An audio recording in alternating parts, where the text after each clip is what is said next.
Stage. This is the tallest man in comedy, y'all. Give it up to Little Daddy.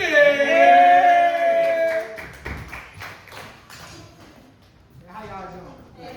Rabbi. Y'all remember this? This was the police car actually looked like when I was coming up. Yeah. That let you know I'm the oldest motherfucker in here.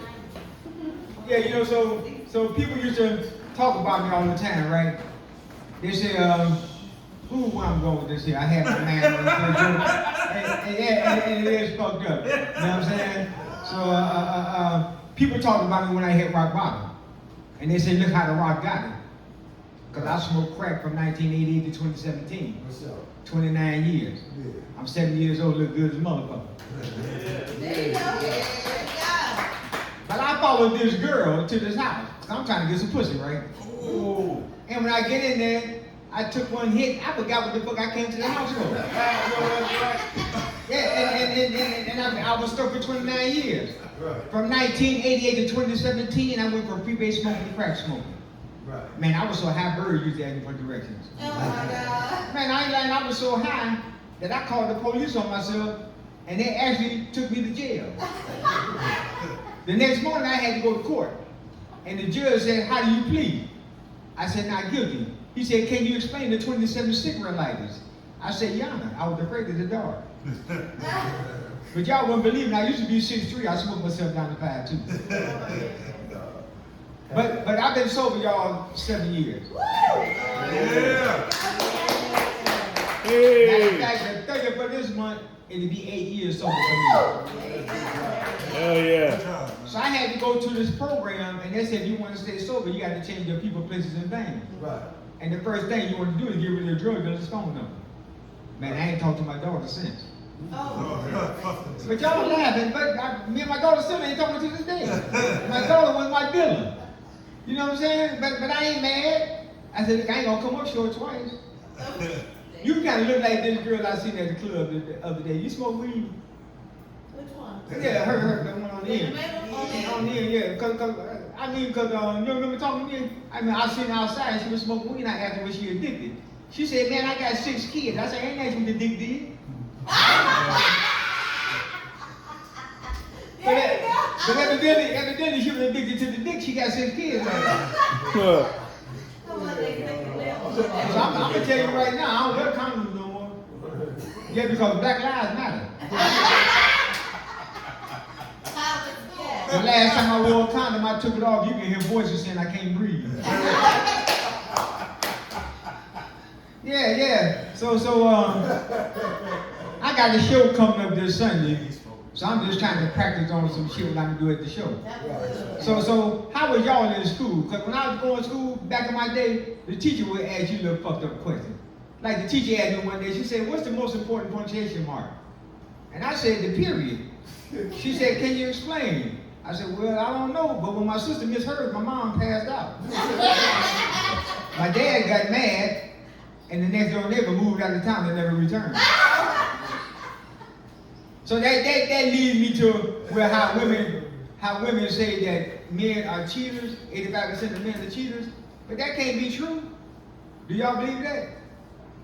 That 85% of the men are cheaters. I think women cheat more than men. Absolutely. And I can prove it. You know how I can prove it? Prove it. All you gotta do is you look at the Maury show. Them bitches going in there, they can't find the daddy from the first 3 daddies. And this one girl, she don't even know who she fucked first or last. You know what I'm saying? I remember I watched the show one time, they had the girl in there 10 times. You know what I'm saying? And they still couldn't find the baby's daddy. Hey. Yeah, that's fucked up. Hey. You know, so man, shit, you know, life is hard. And I feel I should be hard too. You know what I'm saying? So I had to go to the doctor the other day because my plumbing down here wasn't working. You know what I'm saying? So my doctor put me on Viagra. Now my wife taking it hard. Oh my Lord. Yeah, she called his name too.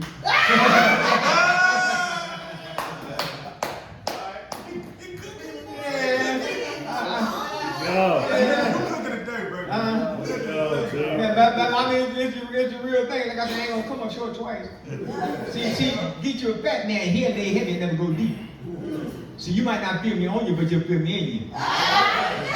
And like I said, I ain't gonna come up short twice. You know what I'm saying? Man, that's another, what else other shit I got on my mind? Move with it, yo. Yeah, because it's really going. But anyway, you know, a black man was walking across the beach. And as he was walking, he seen a shiny object in the sand.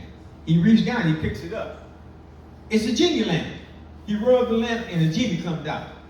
The genie said, I grant you 3 wishes. He said, I already know what I want. I want to be white, uptight, and out of sight. The genie said, got you. Poof, you're a tampon.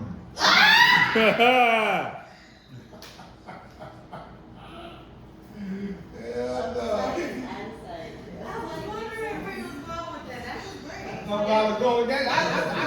I go a long way. You know what? I'm telling you now, for me to smoke crack for 29 years, I think my mind is in good shape because I tell jokes. And I got to remember all these jokes. I got 20 minutes worth of jokes in my head. I did a show where all that I was at Club Jazz, and for 23 minutes they paid me $125. There we go. That was just a few months ago. But like I say, to have all these jokes in your mind. In other words, like a good one like this here. When, y'all remember Mongolians on Covington? Yeah. Me and my wife was riding down Covington one day, and she seen Mongolian. She said, when I first met you, you used to take me to these fancy restaurants where they made food right in front of you. You don't even take me there no more. That's where I want to go to tonight. I said, for real? She said, yeah. Man, she was mad as hell when I pulled up the subway. So I got home, and I had to some sex. And she said, not right now because my menopause kicked in. I said, bitch, just pause for a minute. This shit ain't gonna get wrong. Yeah, but just pause for a minute. But it takes me a lot of time to construct these jokes with, you know, a cracked up mind. You know what I'm saying? And that's why I always kept either this head or this head. I always kept me something was cracked. So yes, I had crack all the time. You know what I'm saying? That's how we live in the world now today. To anybody satisfied with their gender. Girls want to be boys, the boys want to be girls, they got a bitch. Yeah, let me give you a good example. I was at the gas station the other day and I seen this young lady with some big titties. Now I'm looked at it, I'm known as a titty man. And I asked the young lady, I said, if I lick it, can we kick it? You know what she told me? She said, I don't do guys. I said, I don't either, but I'll be your bitch for a day. Oh my God. I told her shit, I eat coochie too. Eat coochie is like eating real. If you don't get that shit all over your fingers and your face, you ain't eating it right. Y'all ladies agree? Yeah. Okay then. Wait, wow. So, What's that? but anyway, I'm not bisexual, but I'm bisex. You know what I'm saying? So during that ordeal, I realized that I was a gladiator. And I'm glad I ate it. So I'm gonna leave y'all out of here, I'm gonna get everybody here. So y'all have a good man, give it up for Tyrone. I'm never had to ride in one of these cars right here. Take a Uber. Y'all get up for Lil Daddy. I don't know, fun fact, Lil Daddy was born by the river in a little tent.